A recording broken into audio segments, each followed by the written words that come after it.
Hi, I'm Brahm Tershow, and today I'm going to be showing you how to properly clean and dress a minor wound. So as you can see, this is our wound. I made the black line just to show for perspective for you guys to actually be able to see the wound. And the red stuff is just some fake blood. So first step is to always wash your hands. You want to wash your hands so that you don't get any excess bacteria into the wound. Now what we want to do is we want to take our latex or vinyl gloves and we want to put them on. And remember, I am not a medical professional. Right, so now we have our gloves on. And the next step is to stop the bleeding. So you can see we have some fake blood here. And we just need to stop the bleeding. So we're going to take our gauze, or you can use a cloth, sanitary. And we're just going to take it like so. And we're just going to apply pressure to the actual wound. Now, if the bleeding still continues after 20 minutes, then you probably want to go to the hospital, because then it's probably more serious than what you can manage by yourself.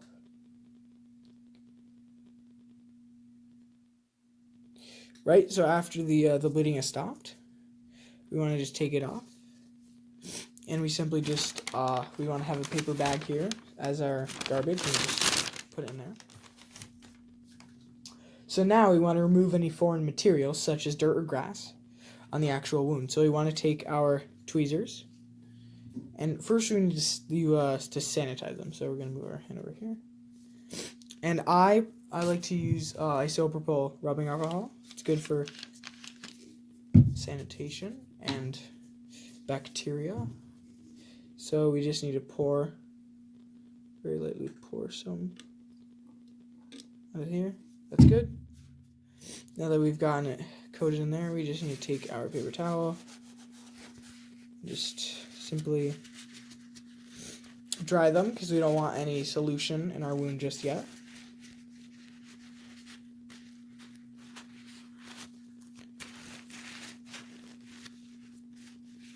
Right, so now that we have our tweezers clean, the next step is to take the foreign material out of our wound. So for just now, I don't have any actual dirt because this isn't a real cut.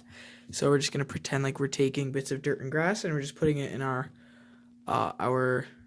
plastic cup or container right to the side. But make sure at the very center area you be super careful, because you don't want to injure any subcutaneous structures, which is under the skin structures, and you also don't want to push any bacteria farther into the wound. So make sure you get the dirt and grass outside of the wound, and if there's some very small inside, you just want to take it very carefully and just take it out. Okay, now so that our wound is clean. So now that we have all of our foreign material out of our wound, we need to use a solution, such as betadine or hydrogen peroxide, to actually clean the wound itself. Currently, I have hydrogen peroxide. This works as a cleaning agent or antiseptic, and basically what it does is it kills bacteria by destroying the bacteria cell walls. So we're just going to hold it. And if this were a real hand, the hand would start to, or the cut would start to bubble, because that is showing it's working. But this is a fake hand, so that's not happening. So now we've got our hydrogen peroxide back, screwed up. We want to, again, just dry the wound off, press very lightly because we don't want to injure it any further. Right, now that that's done, our next step is to use an antibiotic ointment. So you can either use Neosporin, Polysporin, Hydrogel, or Bacitracin. There's a couple others, but for right now I have Polysporin. And basically, this is an ointment that reduces scarring and accelerates healing. So it's always good to have ointment on your wounds.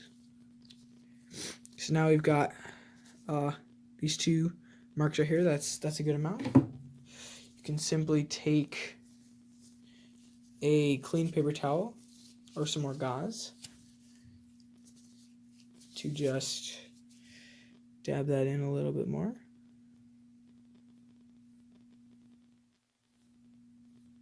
Make sure you're covering the whole wound.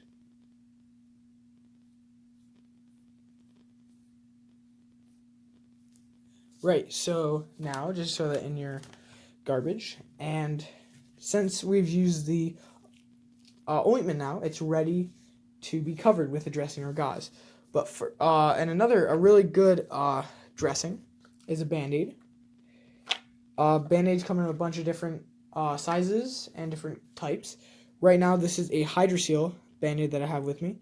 This is basically a Band-Aid that already has hydrogel on it. So that's another kind of ointment that works the same, pretty much as Polysporin. And what it does is it's a Band-Aid that's coated in hydrogel, so you don't have to do all the fuss of putting the actual ointment on your wound. You can just simply put a Band-Aid on. Right, so now for the actual covering of the area. You want to take some gauze or a bandage such as that. I'm going to use gauze because this is a fairly big wound. And we're simply just going to cover it up like that. And we want to tear it. So now we've gotten it covered with gauze. We want to take our medical tape, get a new piece, and just cover it up.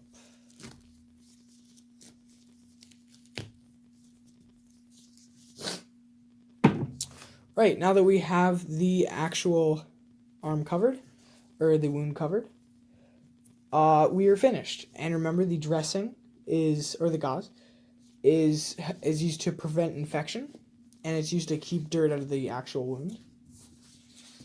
And now the last step is continued care. Remember, continued care is very important. You should wash the actual wound a few times a day, and reapply ointment, and also recover the dressing.